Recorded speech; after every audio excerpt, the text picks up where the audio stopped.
Жер планетасынын биринчи космонавту Юрий Гагарин. Юрий Гагарин 1961-жылы 12-апрелде космоско учкан. Кыргыз Республикасынын биринчи космонавту Салижан Шарипов. 1963-жылы Валентина Терешкова космоско учкан. Космоско учкан адам Россияда космонавт, АКШда астронавт дейт. Кытайда тайкванавт дейт. 17 апрель космонавт күнү. Юпитер эң чоң планета. Меркурий күнгө жакын планета.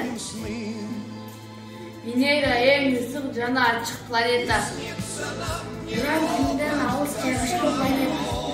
Нептун көк түстөгү планета. Плутон эң кичине планета.